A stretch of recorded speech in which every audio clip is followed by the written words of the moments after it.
What's going on, everybody? Super Up, and welcome to another video. Today we're bringing you another most accurate tier list because, you know, my opinion is the only one that matters. Today we're doing main series Pokemon games.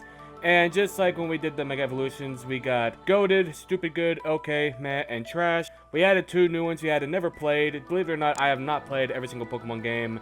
I intend to go back and do these. Maybe we'll stream them one day, but these are ones I've never played. Then we got the Japanese exclusives, which, you know, are only the Japanese red, blue, and green. I don't know if there's big significant difference in them, other than maybe some text difference, like dialogue. But they're just chilling out there. I don't know why this tier list had them.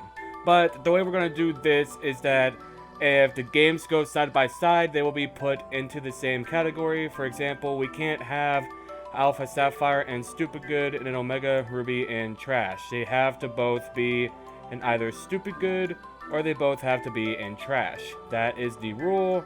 That is the rule. I would say I don't make them, but I do. And that's what I want to do. So that's what we're sticking with it. So I think a safe bet to start out with is Let's Go Pikachu and Let's Go Eevee. Dog, these games, I don't think this is the most controversial take. These games are utter garbage, dude. Like, don't get me wrong, I want the games to succeed. They look phenomenal, right? The graphics look so good. The overworld sprites where they're walking around for this game in particular works because it's literally just Pokemon, the main series, mixed with Pokemon Go. And I get that's what they're meant to be, right? They're meant to be a way for Pokemon Go players to get into the main series games and just have fun with it. They have some form of familiarity. But as someone who has played the games since I think like 2004, this is an insult. Like, especially when you consider the fact I'm pretty sure these two games are supposed to be remakes of Pokemon Yellow. Can you imagine someone who's never played Yellow, who's let's say they have two brain cells, right? I've never played Pokemon Yellow, but I know it's not gonna play as this because Pokemon Yellow came out 20 years ago. Could you imagine playing a game like this and someone being like, "Is this how Pokemon Yellow plays? Fuck that." No.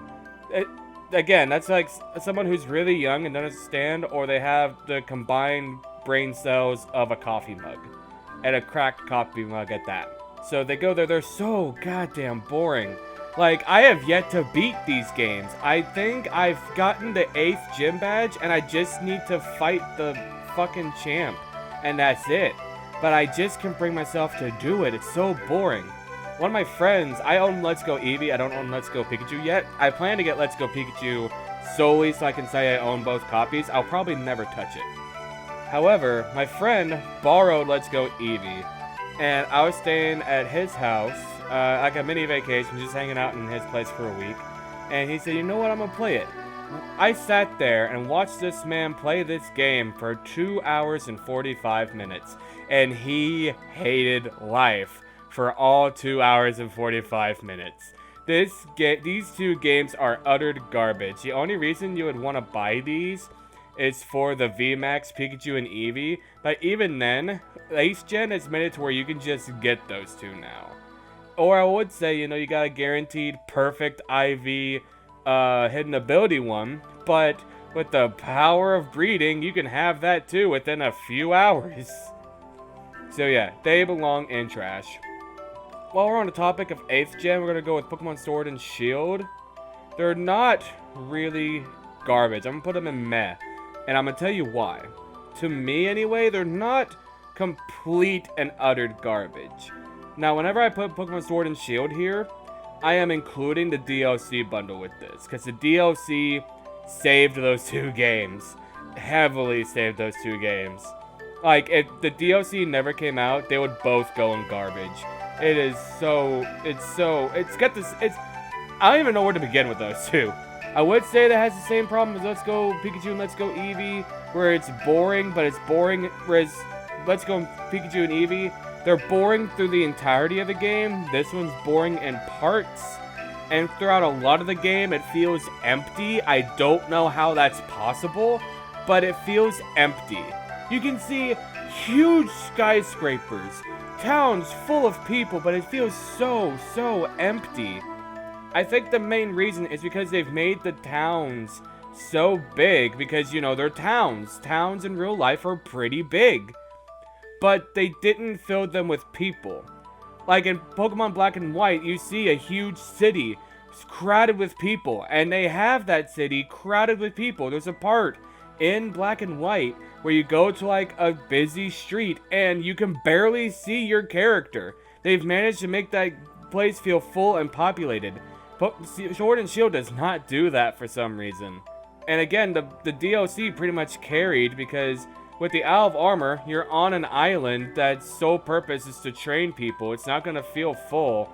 And even then, it acts like the wild area, but even then the wild area felt empty. This is full of lush greenery, and it's got a forest you can go into, and you can easily get lost, and all this other shit.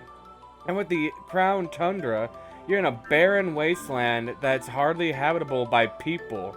So yeah, it makes sense that there's not going to be that much population there. And even then, it feels full just because of the mystery there. Like, there's so much history that goes on there with the Reggies and the legendaries that are there, the Galarian birds. There's so much going on. And then you have the main story. I don't want to go too in on these games because this will be a 50-minute video. But goddamn, there are parts in that story that just grind my gears, dude. I'm just gonna say that. Let's go with one that I really like. I want to go ahead and get these two. Heart Gold, Soul Silver. These two are fucking goated. Soul Silver, personally, is my favorite game. I haven't completed Heart Gold, but again, Heart Gold is just Soul Silver, but you catch Ho-Oh instead of Lugia. And it has a few other Mon variations. Essentially, it's the same story and the same mechanics. Soul Silver is my favorite Pokemon game, hands down. If you were to put every Pokemon game and say you only get to pick one, it'd be Soul Silver. Now, graphic-wise, for what the DS could do, it looked phenomenal. The Pokemon looked great. The sprites and the overworld looked good. The music bopped. You can't tell me there's a bad soundtrack on there. The fact that you fight Red, again, I've never played Gold and Silver, so I'm not going to speak on those games at all. However, I don't know if in Gold and Silver you fight Red. I know you fight Red, but I don't know if he leads with like a level 8, what is it, 84 Pikachu? Leads out the gate with 84. That is fucking nuts. And then you have on top of that the Pokemon walk with you throughout the entirety of the game. But Super Nub, Sword and Shield lets you block Pokemon too, so does Let's Go Pikachu and Eevee. Yeah, well, these ones actually manage to keep up with you. It keeps up with you, and for some reason, the sprites just look better in my opinion. Like, it makes sense that they're doing what they're doing. It's hard for me to explain. The biggest nitpick was Sword and Shield, Let's Go Pikachu and Eevee. When it comes to their overworld sprites following you, it's that the smaller ones have trouble keeping up. I know they're trying to make it make sense, but it breaks the illusion whenever you're walking super far ahead and some of your Pokemon are super far behind or even not even moving because in their lore, they get carried by wind. I mean, for fuck's sakes, I was walking around with a Mewtwo in that game, and the motherfucker is like leagues behind me. Or better yet, what was it? I think I was walking with Inteleon. He was leagues behind me. I can't think of any Pokemon that I've actively tried to walk with that kept up. I'm sure there is some, but I personally have not seen any. Then you have the Pokewalkers, my guy. The Pokewalkers was Pokemon Go when Pokemon Go was just a twinkle in someone's eye. Those things were incredible. You mean to tell? And it got people to walk. It was literally Pokemon Go before smartphones were big. Literally, as like a kid, you don't want to go to like the grocery store. You don't want to go to like walking the track with your mom when she's walking with her friends. You don't want to do that shit. I did solely because I would get my Typhlosion, put him in that little Pokeball, put it to my hip, and I would walk everywhere just to get him leveled up. I'm pretty sure that's how I managed to get him to go from 99 to 100. Because it was every instance I wasn't able to play the DS, I put him in the Pokeball and I just walked with him. That's what helped me out. Alright, I think the next ones we're going to do is we're going to go with the classic. We're going to go with red and blue. I'm going to say, again, this is another one I'm going to be flamed for, but I'm going to say these games are okay. Now, I haven't played blue, I have played red. Again, same game, just different Pokemon you can catch. Literally, it's the exact same story. But for me, anyway, I had fun playing Pokemon Red. I really did. But you can tell this was their very first game. Not that it was Game Freak's very first game, but Pokemon's very first game. Because there are problems with these two. There are things that are completely busted with these two. It is nutty. Like, let's talk about how critical hits are based off of speed and not just random RNG. Let's talk about how the opponent's Pokemon will never run out of moves when you can. Let's talk about how busted Alakazam was. It was stupidly busted. The only Pokemon that was more busted was Mewtwo, I think. And now I would say the glitches are a big problem with these two as well, but glitches are also what made these games popular. Like the Missigno. You can't tell me that Missigno isn't a staple in the Pokemon community. And if you ask me, I really think Nintendo should do something with that. I really think that Pokemon and Nintendo should do something with Missigno. I think they should either make it into a TCG card, they should make merchandise of Missigno, they should incorporate Missigno into the game, not as a Pokemon you can catch, but just like as like a shirt in-game or something. They should take the little glitchy stuff that they've found, or the community has found, and embrace that and put that into their games as references. Not stuff that you can encounter, not anything of the sort, but just stuff that makes it look cool. Like I said, I did enjoy my time with Red and Blue, and I don't want to go too in on them. Like I said, I didn't want to go too in on Sword and Shield. I might do reviews of each game and then come back and then like do a revised version once I've played all the games and got fresh thoughts. Let's see, what's another easy one? Sun and Moon. Dog, they don't belong in either or. They're not so bad that they belong here, but they're not good enough to go in meh either. I'm gonna have to put them here solely for that first island. Like, if the first island was any better, they'd go here. But that first island, man, I mean, come the fuck on. Dude, you gotta know what you're doing, Pokemon. You gotta know what you're doing. No, and I'm gonna tell you why else they go there. They got rid of the PSS. This is the game that they got rid of the PSS. Oh boy, we're gonna talk about the PSS if we ever get to review these two games. They got rid of the PSS, which was the perfect way to play with your friends. The fucking first island was abysmal. Howl was, in my opinion, more annoying than Hop. Yes, I said it. They did my boy Guzma dirty. Guzma is my favorite evil team leader, and they did him so goddamn dirty. It's disgusting. The entire time you're walking around the island, your sprite is just... It's not always happy. At least in Auras, whenever your sprite was in a serious situation, not in a cutscene, but just like when it shows your sprite, he's got the angry look on his face. He knows shit's about to go down. If you saw your friend get shot in the face, you're not smiling. You are in distress. And I know you don't get shot in the face in Pokemon, but you get my drift. Not everything's gonna be happy, Pokemon. And you kind of get away with it in Auras just because you don't see the face often. But in Sun and Moon, you see your character's face a lot. Guzma gets right in your face, and you're still smiling like everything's okay. It's not okay. The big bad boss says he's gonna fuck you up. And he means it, my guy.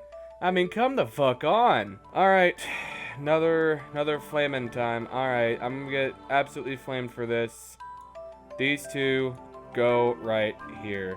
And yes, I know, I put Platinum and never played, and I forgot to touch about this, but third games are counting as their own.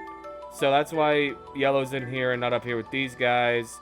Platinum's down here instead of here with these guys, because I think third games are in the league all on their own. So they're down here. But Diamond and Pearl, they belong in trash. I have never been able to play past the first gym in Diamond and Pearl. I get so bored with Diamond and Pearl. I don't know what it is. I mean, come the fuck on, dude. I've tried both games. I've honestly sat down and tried. And when I play a Pokemon game for the first time, I'm not going to smash A. I'm going to read. It's just so goddamn boring. And in my opinion, it has the absolute worst rival. Fucking Barry. Fuck that money-grubbing, spastic cunt. I mean, come the fuck on, dude. He acts like nothing is his fault. Like, every time you run into me and it's my fault, fuck you, buddy. God damn. Like, again, I want to go back and play these games, and if I have a change in opinion, I'll come back and redo the list, but god damn it. Alright, so I think next we're going to do X and Y. I will say this. I'm going to take the brave take. I think X and Y were pretty damn good. Easy, yes. I think that they could have done with, you know, not so much hand-holding. I think that's a valid opinion. But they were honestly pretty good. I've played these two, honestly, the most amount of times that I've played Pokemon games are probably these two. Granted, there are Nuzlocks or various other challenges I wanted to do, but I've still played these two more times than any other game on this list. Even Soul Silver. I mean, I've put a bunch of hours into it, but as far as repeated playthroughs, X and Y take the cake. The PSS was introduced in here, which I've said my thoughts on the PSS. It was fantastic. Visually, it was the first time I got 3D models. They are so good, in my opinion. I love the 3D models in these games. You have the God of Life and the God of Death, which is fantastic.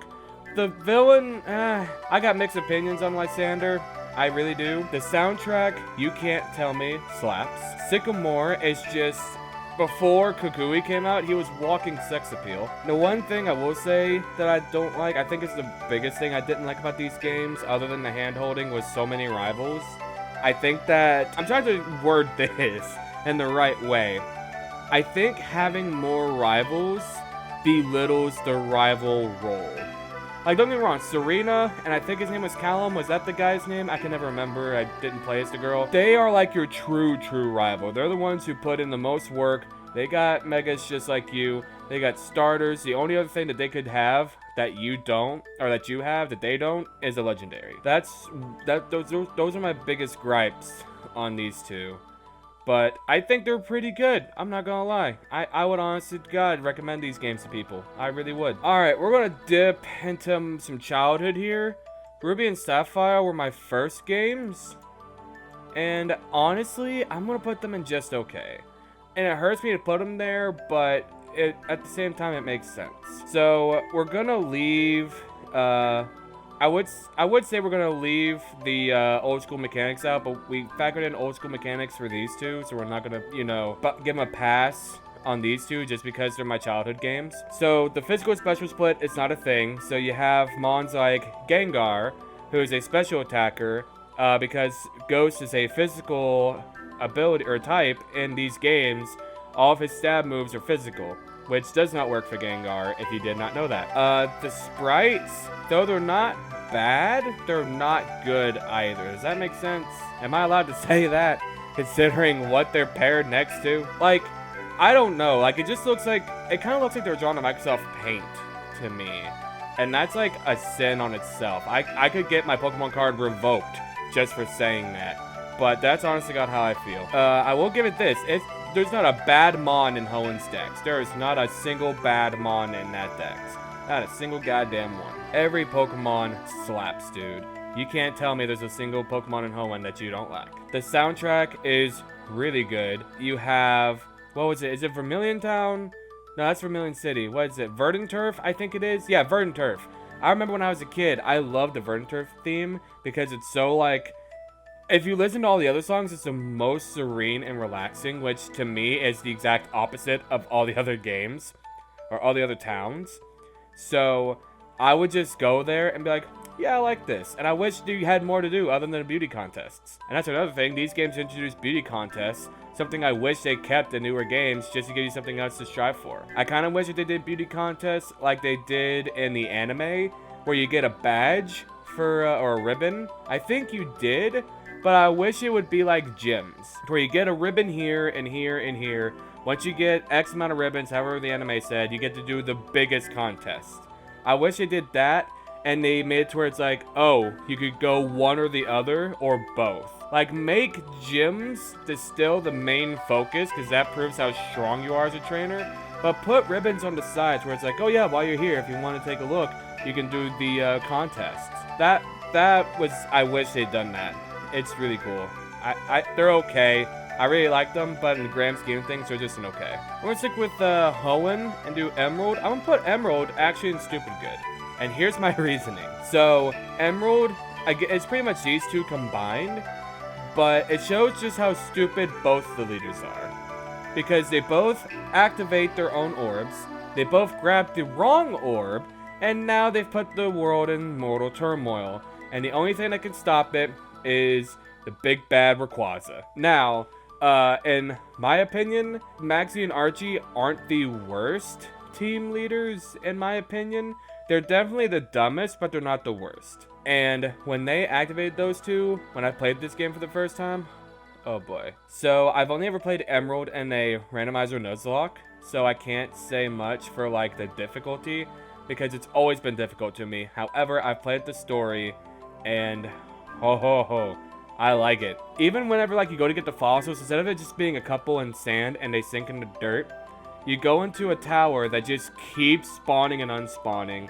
And the lore is that I think it keeps getting buried and unburied by the sand. So you go in, you find the two fossils, you take whichever one you want, and then the whole tower just turns to dust. That I think is a lot cooler. The cutscene where Rayquaza comes down from the heavens to break these two up, you can't tell me that wasn't fucking cool. The tower was a pain in the ass and challenging. You can't tell me that you didn't rage once or twice on that tower. Again, it goes to the same thing as these in terms of soundtrack. The soundtrack was really good. I think that Rayquaza is a monstrous mon. I think it's my favorite of the three. And that's my opinion. And it's the only opinion because it's the internet, so suck my fat cock. Alright. Next, we're gonna go with Black and White, and again, another controversial topic. I think these games are goated. I love Black and White, White being my second favorite Pokemon game. Now, the reason I like these so much is, first of all, they're the first games that we got moving Pokemon sprites. I mean constant moving Pokemon sprites, which gave the game life. They put so much effort into these two games. It's ridiculous. There are moments in the game to where you'll be listening to a town's soundtrack, and you can actually find people that play instruments and add more to the soundtrack. Or you'll be going by places like in a restaurant, you'll have an accordion player, and the closer you get, the louder the accordion gets, and the farther away you get, the quieter the accordion gets, until it no longer plays. That's really cool in my opinion. There are a few hit and misses with the decks, however, with the most famous being Vanillish. But I may, uno card reverse you by saying Gen 1 did not have the best decks. I mean, we got both, two or three Pokemon that just gain one or two more heads. We got two Pokemon that are both really just giant piles of shit. They're really cool, but they're both, at the end of the day, just giant piles of shit. We got one Pokemon that's a small ball that evolves into an even bigger ball upside down. I mean, come on. Let's call a spade here. Not every Pokemon is gold, except for Gen 3 decks. There's not a bad mon in their decks. The legendaries are some of the coolest ones in my opinion. Zekrom being the boss's legendary. This man controls thunder itself. And I know there's other electric type legendaries, but none as boss as Zekrom. Let me tell you that right now. The team is very hit and miss. There's things I like and things I don't like. I like the whole... Are they a cult? Would you consider them a cult? I would consider them a cult. But there's things very hit and miss about him. The whole gets this thing, the one where he shows that he's been pulling the strings the whole time. You can kind of get that from the very beginning. And I think he was a really cool person. The fact that he could actually talk to Pokemon because he has the heart of a Pokemon. Still not 100% sure how that worked out, but I'll figure it out next time I play it. So, I really love these. Second favorite game, they're both in goated, fight me. We're gonna stick with these, and this one's probably one that everyone could agree. Because if they don't like these, they probably don't like these. Black and White 2, I did not like. I will say this, I think I ruined my experience because halfway through my playthrough, I was shiny hunting a Mewtwo in Soul Silver on my second playthrough, and I got it. And I wanted to put it in my 6th gen game as much as possible, or as fast as possible. So I just sped through and just spammed A on everything. And I think I ruined my experience, but there's other stuff in the story that I can say that I don't like. Like, for example, whenever the ship comes down, and they're literally blasting everything, and you can find the ship, they literally say, hey, before you go on the ship, go get the next gym badge. Why would I do that? Why? What the fuck? And I know I said I haven't played this game before, but I know what happens in Platinum. You go and catch Giratina before you fight the 8th gym. So it's like, oh, before you go into fight, Satan, you should probably get the 8th gym badge first. No, they don't do that. If you're ready to go, you're ready to go. So that's one big gripe I have about this. The other thing is that, like, they're direct sequels, which is, I really like. But again, there's some characters that I just do not like. The surfer dude, I don't like him. The punk girl, the punk poison gym leader, I didn't like her. If I remember correctly, she was kind of a bitch. They're just gonna go here. Alright, we're gonna go with some more remakes. Damn, 2/3 of our list that's left are remakes. We're gonna go with Fire Red and Leaf Green. These, I'm still in the middle of playing, so I'm gonna put them in okay. Just because, like, I've played Red and Blue. These are, again, as you can see, they're 3rd gen remakes of Red and Blue. So there's not that much different. But I will say that I am enjoying my time with Leaf Green, because that's what I'm playing. I don't have Fire Red. I'm trying to find a copy once I get money. And my biggest gripe is the way the bag is laid out. So in all the Pokemon games, you go into the bag and they have a dedicated section for TMs. They kind of have one for this, but it's in a case. So like you go to your bag, you go to the slot in your bag, you find the TM case, and you open up the TM case. So that takes up a lot of fucking time, as opposed to in Ruby and Sapphire, games that came out before them, you just go to the TM section of your bag and pulling it out. But when that's the biggest gripe you have, they're pretty okay, in my opinion. The soundtrack is pretty good. I'm playing them on the original Game Boy Advance, so visually speaking, they're not the best. But if I had the LED screen, they would be great, but not good enough to get them out of okay. I really do like them. I do. They're just going to be an okay for right now. Maybe once I finish it, I will put them in stupid good, or I could put them in meh, whichever I decide. Ultra, Sun, and Moon. Where to put you? I think stupid good is a very valid place to put these two. Now, hear me out. I know Sun and Moon are in trash. Ultra Sun and Ultra Moon was a huge improvement on Sun and Moon. If these two games came out first, 7th gen would have been remarkably one of, if not the best generation Pokemon games. I mean, they fixed Hal. He gets more serious as the game goes on whenever he sees, hey, I'm not taking this very seriously and I want to be taken seriously. So maybe I should take this seriously. My boy Guzma, he's not better that I would like him to be. He's not where I want him to be, but he's better. Does that make sense? He's still a purse holder, but not as big as a purse holder. I'm gonna make a whole video on Guzma eventually. The fusion with Necrozma? You can't tell me that shit's dope as shit. He literally snatches up your legendary and says, it's mine now. Tell me no. And then you go to fight him, and he's a totem legendary, and it's Ultra Necrozma? Are you fucking kidding me? Have you seen Ultra Necrozma's stats? This thing is monstrous. I am scared of this thing. If he ever came up to you and smacked your girl's ass or smacked your man's ass, what are you gonna do? You're gonna say, hey man, they yo's now. They yo bitch now. The things that I don't like about them, what are they called? The Ultra Recon Squad? The 2 people that follow you around? They seem kind of forced just to make sense of where Necrozma came from. Like, they seem kind of shoehorned in there just for the sake of being there. What else? The fucking mom. What's her name? What the fuck is the bitch's name? The mom.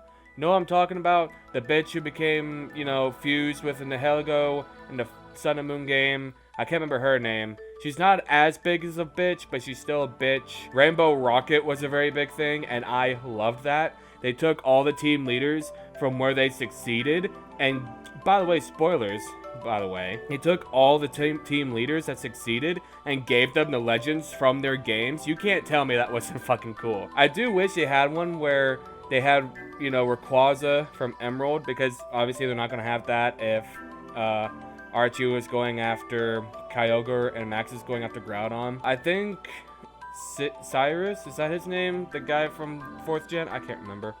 I think he actually had Giratina, if I'm remembering correctly. Giovanni had Mewtwo, Mega Mewtwo Y, by the way. I do wish that he had maybe one of the Johto legends, just because he wasn't the main bad guy in there, but I think it'd have been cool if, whoever was the main bad guy in Heart Gold, Soul Silver, Gold, and Silver. He should have been there too and be like, oh hey, the boss is back. And he's stupidly powerful. I'm gonna rock with this guy. And the last two, Alpha Sapphire and Omega Ruby. Probably the two most controversial ones on here. You love them and you hate them. They produced one of the biggest memes in gaming history. 8 out of 10, too much water, 7 out of 10, whatever it was. And honestly, they both go here for me. I fucking love these two games. Omega Ruby was my main game. I did purchase Alpha Sapphire as like my side game for like, you know, Shiny Badge Quest. I did a Wonderlock on here. I tried doing a Nuzlocke on here at one point. But on Omega Ruby, my clock is clocked in at 799 hours, and that's not including soft reset time. So I'm pretty sure it would be maxed out, if not close to it. I've put so many hours into this game, more than any other game on here, I think. The visuals are great. I love how the region looks. One of the best features in all Pokemon, other than, you know, them walking behind you, is the fact that you can ride a Pokemon throughout the entire region, and not on the route. I mean, literally, you get on a Mega Latios or Latios, depending on your game, and you soar around in the fucking sky, my god. And the best part was, they didn't even have to be in your party. You played a flute, and you could Wonder Trade the bitches off, and they'd still work. And it looked fantastic. I fucking loved it. And you can fly 2 routes, but you couldn't do before. You had to fly to a town. You can land on a specific route. Do you know how easy that is as a shiny hunter to be able to fly from the fucking nearest town to the nearest route in that quick? It's so good. The soundtrack is really great as well. I think this is a game where they memed about so many French horns, but I couldn't think of anything else that would fit these games any better. Is it bad that I'm struggling to think of some gripes that I had with these two games? Because I honestly can't think of any. I'm not saying these two games are perfect by any means, but I can't think of a single thing I dislike about these games. I think that's why I'm putting it in goated. They deserve their spot here. I can think of problems with everything else below these. Even with these 4, I can think of problems. But with these two, I can't think of a single problem. They gave us really cool megas. They introduced a brand new system to the game where you can fly around the route, like I mentioned earlier. They look super fantastic. They gave 3 Mons that deserved megas. Not our first Mega Legendaries, that was Mewtwo. But we gave us Primos, Mega Rayquaza, someone that literally had to be put in his own tier because of how broken he is. I love these games. They deserve GOATed. They honestly do. And that is my tier list. There are some very common takes. There are some very, very hot takes here. And everything in between. So, that being said, that is the video. I appreciate everyone who came out to watch. If you agree with this list, suck my dick, because again, this is the most accurate Pokemon tier list, and this is the only one that has that. If you want to follow me on places, I have TikTok and Twitter. They're both Supernote796. I stream over on Twitch pretty much almost daily now, because I'm not working right now because COVID. So if you want to top and stream, go to twitch.tv/Supernote796. If there's a stream that you missed, or you just want to see how streams look before you decide to join, I have a VOD channel, Supernova VODs, and all of those will be linked down in the description. Also, I have a Discord, and you can go on there, and we post memes, we chat, and sometimes we discuss what games you want to play on there. That will also be linked in the description. And with that being said, I'm going to get up out of here. Thank you guys so much for watching the video. If you liked the video, make sure to hit that like button. Subscribe if you liked the video, because it helps you, it helps me as a whole. I'll see you guys in the next video. See ya.